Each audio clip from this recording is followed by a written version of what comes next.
Si las puertas se te han cerrado, recuerda que siempre hay una puerta abierta para ti. Puerta Abierta, un programa con el doctor Guillermo Torres.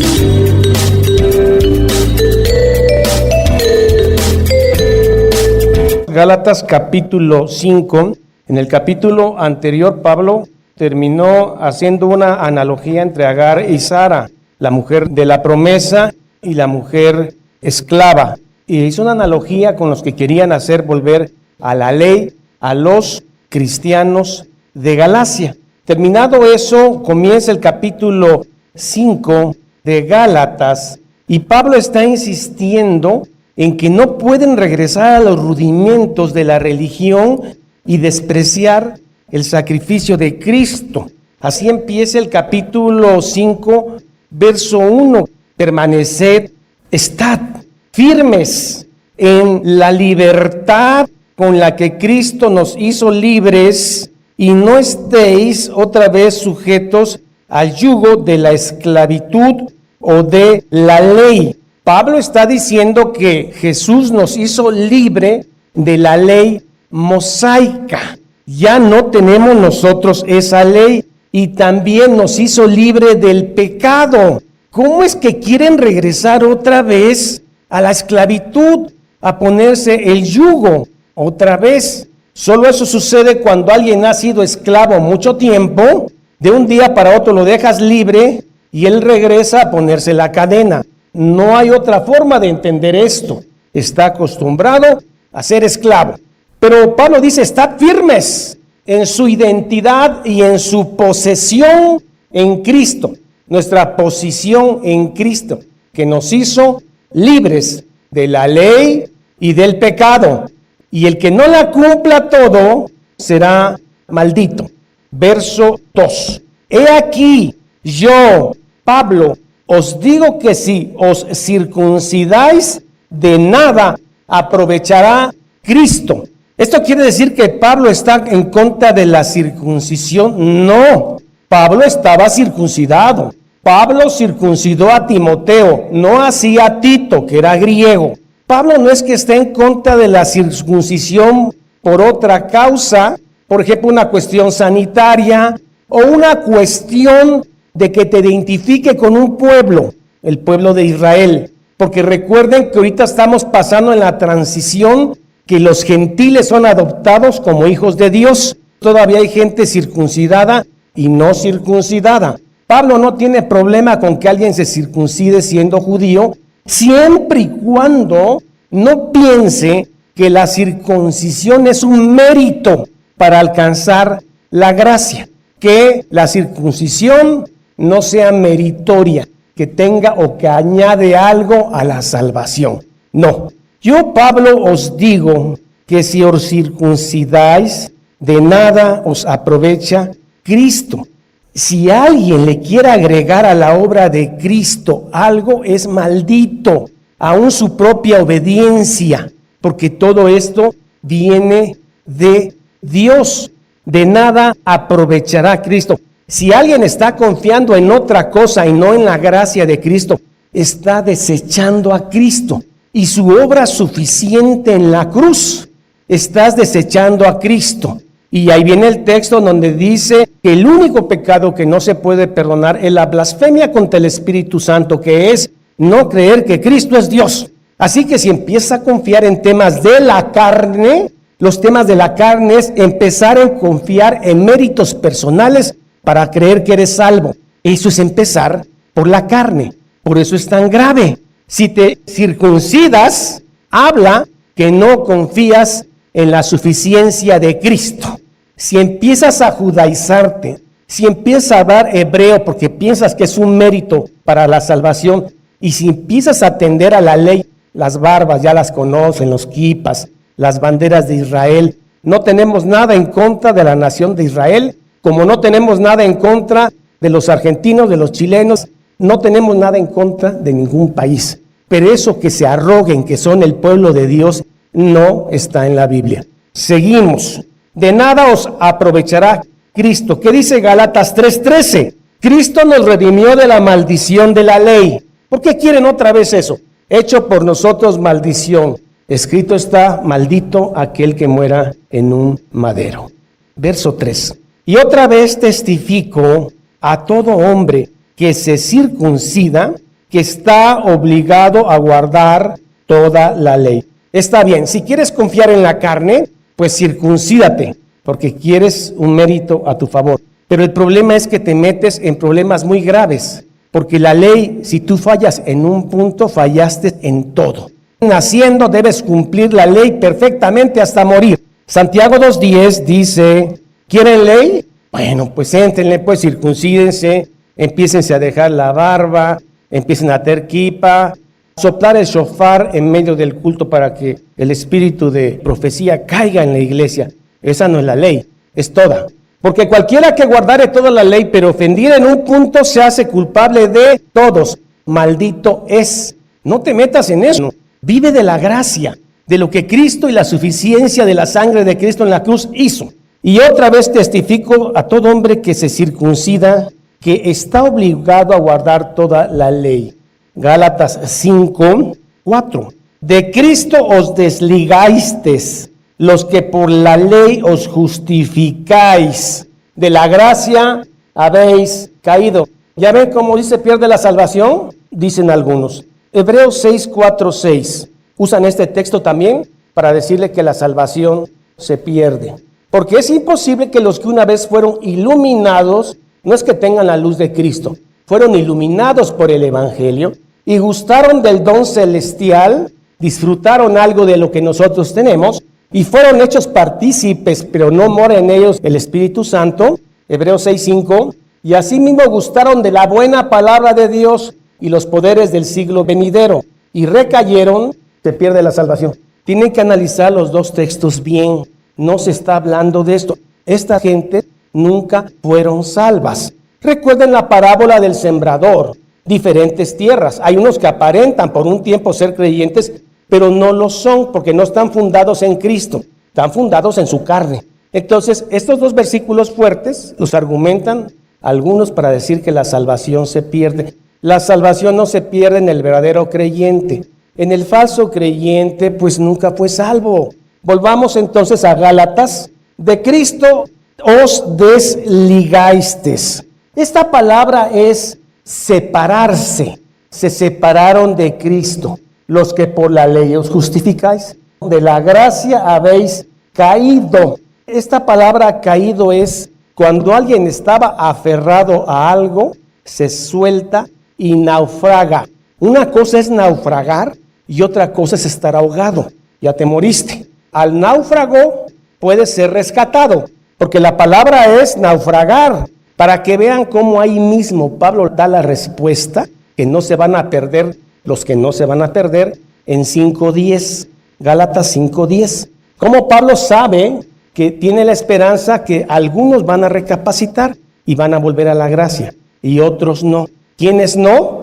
Los que nunca fueron salvos. Yo confío respecto de ustedes en el Señor. Está confiando en el Señor, no en los Gálatas. Que no pensaréis de otro modo, que a la larga vas a rectificar y van a confiar en la gracia. Ahí mismo lo dice Pablo, que no pensaréis de otro modo, mas el que os perturba llevará la sentencia, quien quiera que sea el que usted perturban. Rápidamente abordé el tema de si la salvación se pierde o no. Nosotros creemos que la salvación no se pierde en el que ha nacido de nuevo, el que el Espíritu Santo permitió tener metanoia, un cambio de mente. Seguimos, pues nosotros, verso 5, por el Espíritu aguardamos por la fe la esperanza de la justicia. Pues nosotros, el verdadero creyente, por el Espíritu que mora en nosotros, aguardamos por fe, no por obras de la carne, por fe, la esperanza de la justificación. Romanos 8:18. Pues tengo por cierto que las aflicciones del tiempo presente, ¿tiene usted aflicciones? No son comparables con la gloria venidera que en nosotros ha de manifestarse, cuerpos glorificados en la presencia de Dios. No se compara este sufrimiento que tenemos hoy con la gloria venidera. De eso está hablando Pablo en Gálatas 5:5.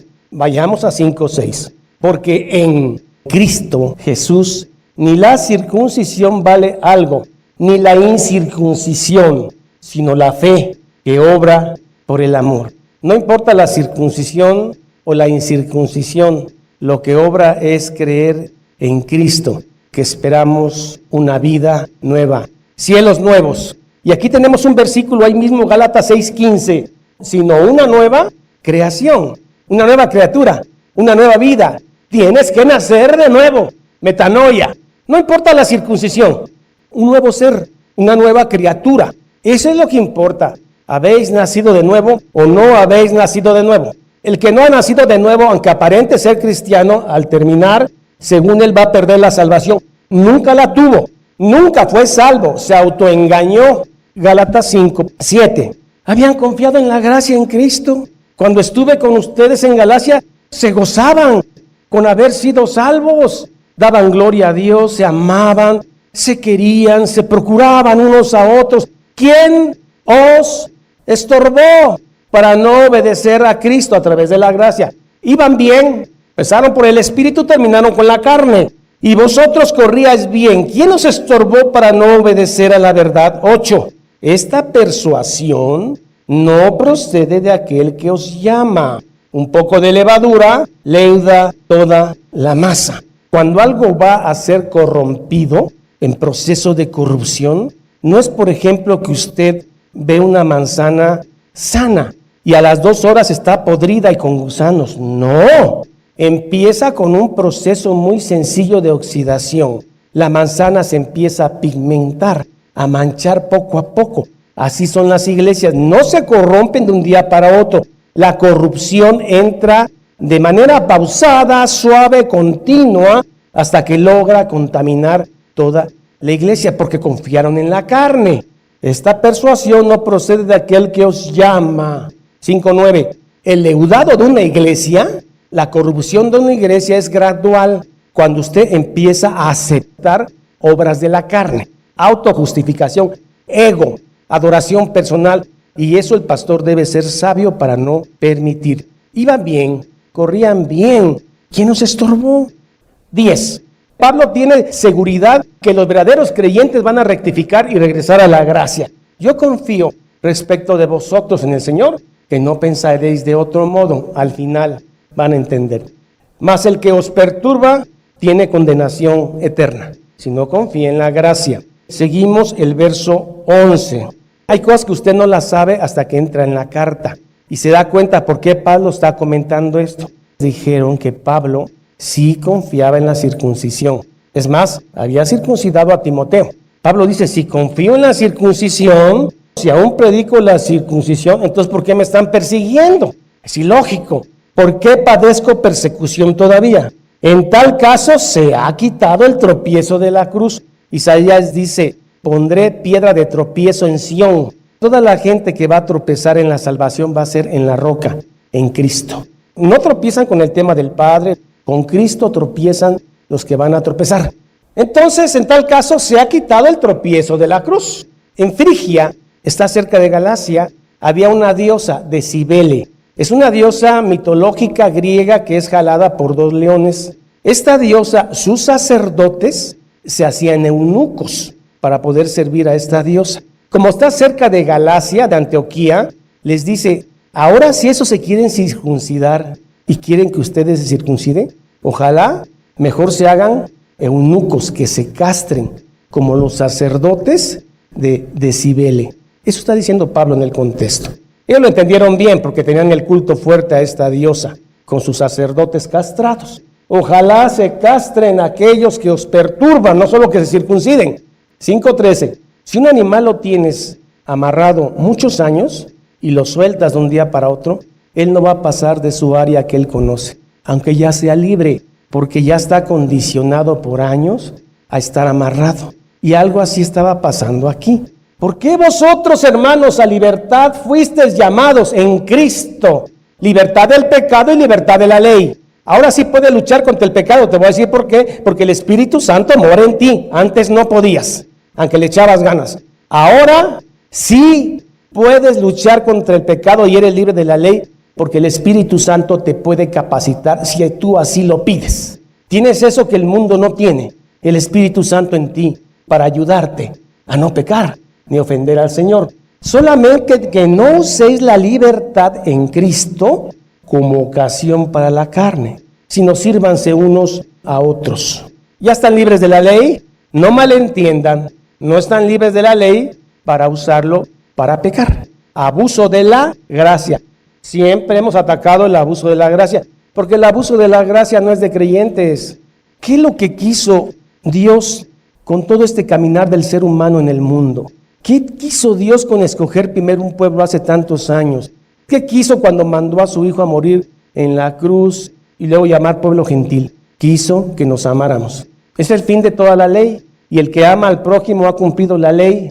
Si nosotros no nos amamos entre cristianos, aunque prediquemos lo correcto, aunque cantemos lo correcto, aunque hagamos cosas correctas, si no nos amamos, no estamos cumpliendo la ley de Dios. Cristo dijo, en estos dos son los mandamientos superiores. Amarás a Dios por sobre todas las cosas y a tu prójimo como a ti mismo. Y ahí se cumple toda la ley.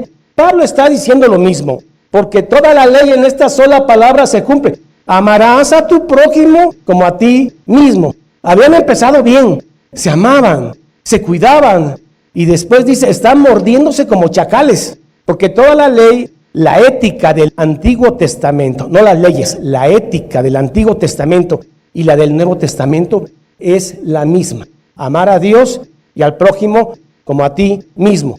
Y en eso se cumple toda la ley.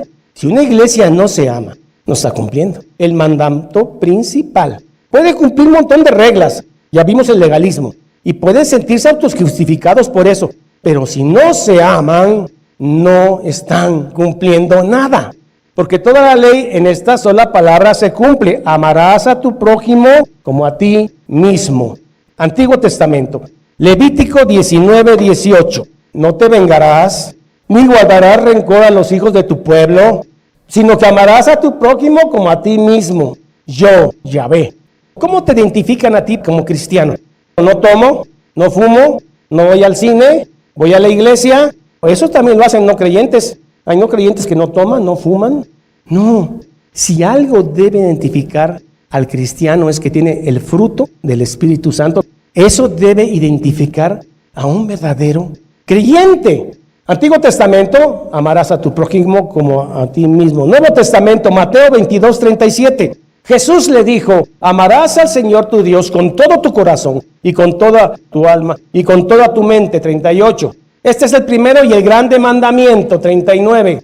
Y el segundo es semejante. Amarás a tu prójimo como a ti mismo, y ahí se cumple la ley de Dios y los profetas. Si algo debe identificar a alguien, son los frutos del Espíritu: amor, paz, gozo, benignidad, bondad, templanza, dominio propio. Eso debe ser lo que identifique a un seguidor de Cristo. Seguimos en Gálatas. Se amaban, se cuidaban los Gálatas. Entra la ley, la confianza en la carne, y miren cómo están ahora. Pero si os mordéis, como los chacales, y coméis unos a otros, mirad que también no os consumáis unos a otros. Se van a terminar. Si uno no promueve el amor a través del púlpito, a través del ejemplo y de la predicación, las iglesias están condenadas a ser legalistas. En un porcentaje, más o menos, pero van a empezar a confiar en su carne. Amémonos de corazón, no de lengua ni de palabra. En esto conoceráis que son mis discípulos, en que tienen amor. Un árbol bueno da frutos buenos, un árbol malo da frutos malos. 5:16. Digo pues, andad en el Espíritu y no satisfagáis los deseos de la carne. Este verbo, andad, indica un andar continuo, un estilo de vida, una forma de ser. Digo pues, andad los domingos en el Espíritu. No dice así. Andad es un verbo donde dice que es una acción continua, una forma de vivir, un estilo, una forma de ser. Andad en el Espíritu y no satisfagáis los deseos de la carne. Pero ¿cómo no? No estamos tentados. Mire, Pablo desarrolló todo Romanos 7. El bien que quiero hacer no hago, el mal que no quiero hacer eso hago. Sí, esa es la lucha entre el Espíritu y la carne. Pero ahora tú tienes una grandísima ventaja. El Espíritu Santo, si eres creyente, mora en ti y te va a ayudar a luchar contra la carne. Y eso no quiere decir que tienes una vida perfecta, pero sí que amas lo de Dios y que cada día te vas a perfeccionar más. Por eso, alguien que ya lleva más tiempo en el Evangelio debe tener una característica: se goza más en el Señor, cada vez está más contento. Alguien que cada vez está más amargado en el Señor, hay un problema, no ha conocido la gracia. Mire, una vez un hermano a mí me contó que se encontró a otro hermano. ¿Qué pasó? ¿Dónde andas? Aquí trabajando como perro. ¿Por qué estás enojado? Mejor no trabajes. Ya con años en el Evangelio, debe estar esperando la venida de Cristo y entonces sí acabar de gozarse. Somos herederos. Pero el deseo de la carne es contra el Espíritu. Uno a otro se excluyen. No pueden estar los dos juntos. Se excluyen. Y el del Espíritu, con E mayúscula, Espíritu Santo. Y del Espíritu es contra la carne.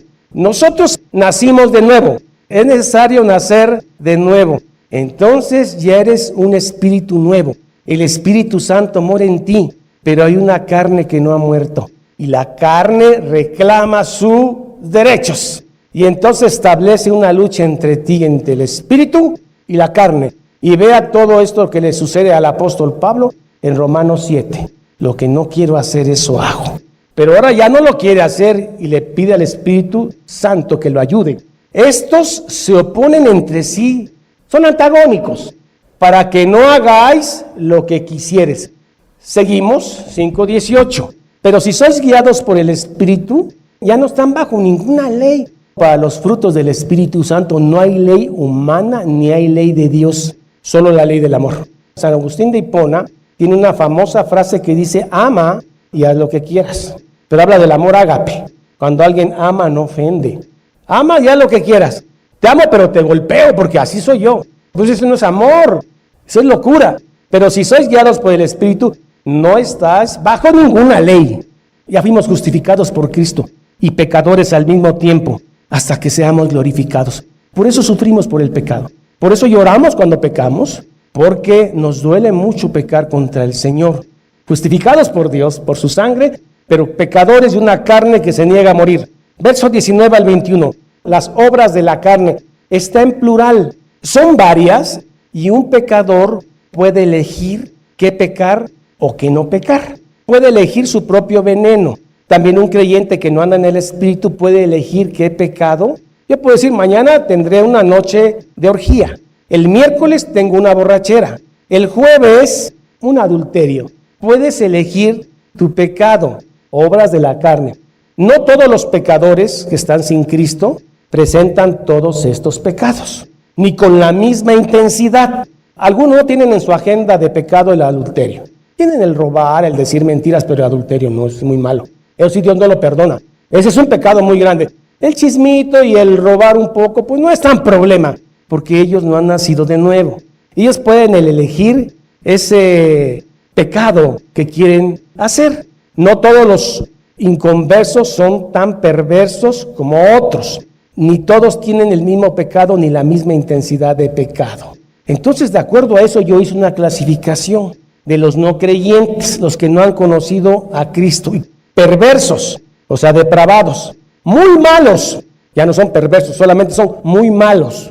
Y luego vienen los que son menos malos y se llaman malos, nada más. Y a esos el mundo les dice buenos, a los que son solamente malos. La gente le dice son buenos porque no hacen lo de los otros, pero ante Dios todos son malos. También estaríamos nosotros ahí si no es que Cristo nos hubiera justificado con su Padre, con su sangre preciosa. Ya nosotros no somos de esos, somos nuevas criaturas. Manifiestas son las obras de la carne: adulterio, fornicación. La palabra es porneia. Son pecados sexuales en general. De ahí viene la palabra pornografía. Y dentro de la porneia entra el adulterio. Entra también la homosexualidad y el lesbianismo. Porneia son degeneraciones sexuales en general. Inmundicia, sucio religiosamente y moralmente. Esa es la palabra en griego, sucio. Luego, lascivia. También Romanos 1:24, 32 da otra lista.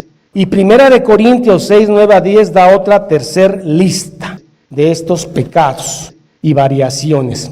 Las obras de la carne son producidas por la naturaleza no regenerada del hombre. Para el no cristiano son conductas normales, continuas, para los incrédulos en el transcurso de su vida no regenerada, pero son conductas anormales en cristianos verdaderos. Pero es posible que un cristiano verdadero pueda caer en una de estas obras de la carne si descuida su andar en Cristo. Pero no es su forma de ser, no es su forma de vivir, pero puede caer. Estos pecados o obras de la carne están divididos en tres partes: en pecados sexuales, pecados de religión y pecados de relaciones humanas. Lascivia, la palabra es aselgeia, exceso o falta de control sexual. Idolatría, adoración a imágenes y otros ídolos, que puede ser el dinero. Hechicería, viene de la palabra farmaquia, de donde viene la palabra farmacia. Drogas, porque en los cultos paganos se usaban drogas para entrar en trance con el diablo. En tema de relaciones humanas, enemistades, pleitos, 5:21, envidias, homicidios, borracheras, orgías y cosas semejantes a estas. Esto quiere decir, etcétera, porque hay más, acerca de los cuales os amonesto, como ya os lo he dicho antes, que los que practican tales cosas no heredarán el reino de Dios. Aquí hay un problema, que hay creyentes que en ocasiones caen en alguna obra de la carne. Hay traducciones que dicen, y los que hacen estas cosas no heredarán el reino de los cielos. Aclaro, practicar es un verbo continuo, una forma de ser habitual, tu estilo de vida. Y ese no es el estilo de vida de un verdadero creyente, que puede incurrir en una obra de la carne, si es posible, si se descuida, pero no es su forma de ser. Versos 22 y 23, vean esta palabra, el fruto. Esta palabra está en singular, porque no más hay un fruto. No dice más los frutos del Espíritu, no, más el fruto del Espíritu. El fruto del Espíritu son todas estas nuevas características del fruto del Espíritu de Dios. No es como las obras de la carne, que usted puede hoy una orgía, usted puede una borrachera mañana. No, estos se dan de manera continua y constante en el que tiene fruto. No es que usted diga, mañana yo quiero hacer una benignidad con alguien. El miércoles quiero tener fe. El lunes un poco de gozo. No, porque el que tiene el fruto del Espíritu tiene estas características moviéndose de una y de otra forma. Es como un ramo de flores. El que tiene el fruto tiene todas estas. Y uno empieza a andar en el Espíritu. La palabra de Cristo entonces empieza a morar abundantemente en uno. Empieza a ver un gozo que antes no había. En medio de aflicciones nos podemos gozar. ¿Y esto qué es? Un gozo en medio de la aflicción. Me agarró el amanecer en la carretera. Aparte de la belleza, yo pude ver la bondad de Dios. ¡Qué bueno es Dios! ¿Yo estoy diciendo eso? Yo vengo de un contexto donde alguien decía esto era síntoma de debilidad o de feminidad. ¡Ay, ya van con Dios! Es un gozo. De pronto algo me llamó la atención en la orilla de la carretera, me bajé. Sentí como un golpe que me despertó de eso y era un perro partido en dos. Me di cuenta que todavía hay tiempo que caminar en el Señor, en esta tierra. Pero tenemos ya un gozo que se empieza a ver. Mas el fruto del Espíritu es amor, ágape. 1 Corintios 13. El amor es sufrido, es benigno, todo lo cree, todo lo soporta. Y el amor va a dar el resto de este ramillete. ¿Qué es el gozo? La mejor traducción es chara, alegría. No depende de las circunstancias. Filipenses 4:4 dice, hermanos, gozaos en el Señor. Otra vez digo, regocijaos. Y Pablo está en la cárcel. Alegría, que no depende de las circunstancias. En cambio, la palabra feliz sí traduce ese bienestar producido por las circunstancias. Te compras un carro último modelo, te saca la lotería y estás feliz, pero eso depende de la circunstancia. El gozo, que es alegría, no depende de las circunstancias, porque la alegría está basada en las verdades divinas y en las promesas de Dios en tu vida. Por eso es gozo. Por eso Pablo en medio de la cárcel puede ver tu morada celestial. ¿Cómo es posible que en medio de esta situación que estamos pasando tenga yo gozo? Fruto. Pero ¿saben por qué es ese fruto? Por la gloria de Dios. ¿Y sabes por qué se da? Por la abundancia de palabra en ti. La palabra no regresa vacía y empieza a tener gozo en medio de esas circunstancias.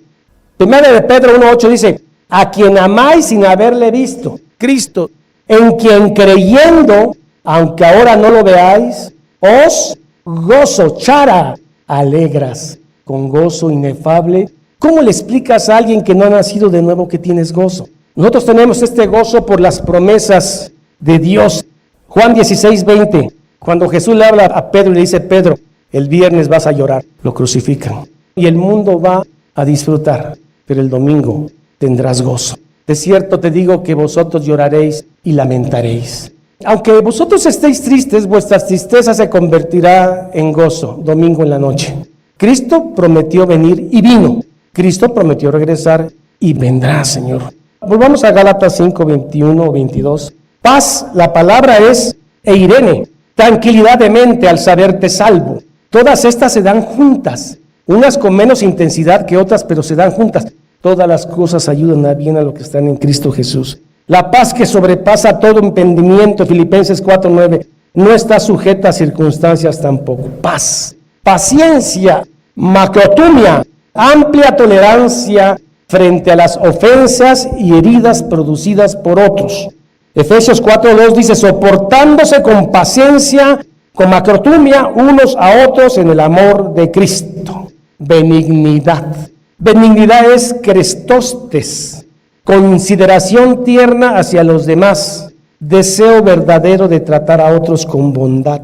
Eso sucede solamente cuando no te sientes superior a alguien. Cuando te sientes superior a alguien, no eres tierno. Cuando sabes que no eres superior a nadie, te vuelves tierno. La ternura está faltando en el mundo y no queremos que en la iglesia falte. Si alguien llega a la iglesia, no va a entender la doctrina de una vez, no va a entender nuestras observaciones, nuestras leyes. Va a entender si nos amamos, nos cuidamos, tenemos benignidad entre nosotros, nos gozamos. Eso sí lo va a captar, eso sí lo va a cautivar en lo que empieza a conocer la palabra. Por eso, hermano, amémonos de corazón. Esto es lo que identifica al creyente. No es algo fingido. Otro detalle de los frutos, no son acciones, son actitudes del corazón que pueden dar una acción, obras, hacer el bien. Pero hay gente que puede hacer el bien humanamente hablando, pero no tener la actitud, y eso es un legalismo. La bondad es ágatos, excelencia moral y espiritual que se reconoce por dulzura y compasión activa. Ya ven que hay una compasión pasiva, ¿no? Ay, pobrecitos. Ojalá alguien haga algo por ellos. Mira, esos niños tienen hambre. Ojalá haya alguien que los ayude. Qué compasiva. Pero es una compasión pasiva. La compasión pasiva te lleva a la acción. Esa es la bondad. Excelencia moral y espiritual, pero tiene una característica que se puede ser dulce. Puedes manifestar lo mismo, pero con dulzura. Es algo que también está faltando en el mundo y queremos que no falte en la iglesia. Hasta tu corrección debe ser dulce. Tu enseñanza tiene que ser dulce. ¿Cómo cree que fue Cristo? Fue un hombre muy dulce. Hay que pedirle al Señor que lo que hagamos sea con dulzura, con amor, para que la gente vea en nosotros eso que en otro lugar no hay. Alguien puede mantener cierta actitud moral sin manifestar dulzura. Un caso, José y María. José era un hombre dulce, el carpintero. Pudo haber mandado a apedrear a María, aún no entendiendo qué había pasado, la protege.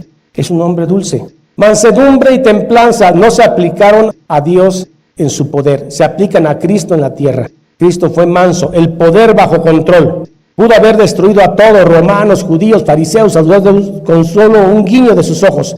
Pero es poder en control, mansedumbre y templanza, dominio propio, la capacidad de refrenar las pasiones y los apetitos. Segunda de Pedro 1:5. Vosotros también poniendo toda diligencia por esto mismo, añadida a vuestra fe, virtud, a la virtud, conocimiento, al conocimiento, dominio propio, al dominio propio, paciencia, a la paciencia, piedad, todas juntas. Dios nos manda a nacer de nuevo. Paradójicamente, se nos ordena producir fruto, se nos ordena tener paz, paciencia, fidelidad, templanza. Pero eso solamente lo da el Espíritu Santo, no nosotros. Pero a nosotros se nos ordena tener fruto del Espíritu Santo, que es algo que solo el Espíritu Santo produce. Se nos ordena nacer de nuevo, metanoia, y eso solo lo puede hacer el Espíritu Santo. Se nos ordena confesar a Cristo, y esto es solo obra del Espíritu Santo. Se nos ordena santificarnos cada día, y eso solo lo da el Espíritu Santo. Se nos ordena hacer lo que solo el Espíritu Santo puede hacer en nosotros. Vivimos entre esas dos verdades. Por eso San Agustín de Hipona también dijo algo: da lo que mandas y manda lo que quieras. ¿Por qué Dios nos pide algo que no podemos hacer? Porque quiere que acudamos a Él. Pero eso solo puede pasar cuando mora en ustedes abundancia de palabra. No puede ser porque alguien te pone manos o porque alguien dice que te va a pasar el Espíritu. Esto solamente es cuando mora en ustedes palabra de Dios. Padre, en el nombre de Jesús damos gracias, porque tú nos das lo que nos pides: amor, gozo, paz, benignidad, bondad, paciencia, dominio propio, templanza. Contra estas cosas no hay ley humana ni divina que prohíba amarse. Si usted anda en el Espíritu, anda en paz, porque no hay ley que lo vaya a corregir. Que abunde palabra en ustedes, porque la fe viene por oír, y oír palabra de Dios en abundancia, para que en usted more el Espíritu y usted pueda tener estos frutos. Que el mundo vea en las iglesias de Cristo el amor y el fruto del Espíritu Santo. Oramos para que así sea, Señor. En el nombre del Padre, del Hijo y del Espíritu Santo. Amén. Vamos a despedirnos con las bendiciones ya conocidas de Números 6:24, que dice así: Jehová te bendiga y te guarde. Jehová haga resplandecer su rostro sobre ti y tenga de ti misericordia. Jehová alce sobre ti su rostro y ponga en ti paz. Corintios dice así: la gracia del Señor Jesucristo, el amor de Dios y la comunión del Espíritu Santo sean con todos vosotros. Y el pueblo dice: amén. Jehová es mi pastor, nada me faltará. En lugares de delicados pastos me hará descansar. Junto a aguas de reposo me pastoreará. Confortará mi alma. Me guiará por sendas de justicia por amor de su nombre. Aunque ande en valle de sombra de muerte, no temeré mal alguno, porque tú estarás conmigo. Tu vara y tu cayado me infundirán aliento. Aderezas mesa delante de mí en presencia de mis angustiadores. Unges mi cabeza con aceite, mi copa está rebosando. Ciertamente el bien y la misericordia me seguirán todos los días de mi vida, y en la casa de Jehová moraré por largos días. Salmo 23. Esta es la paz que Dios te da a través de su palabra. Busca un grupo de personas que te ayuden a leer e interpretar la Biblia. Te invitamos a escuchar el programa Puerta Abierta con el Dr. Guillermo Torres, pastor de la iglesia La Familia de Dios. Todos los días por esta estación.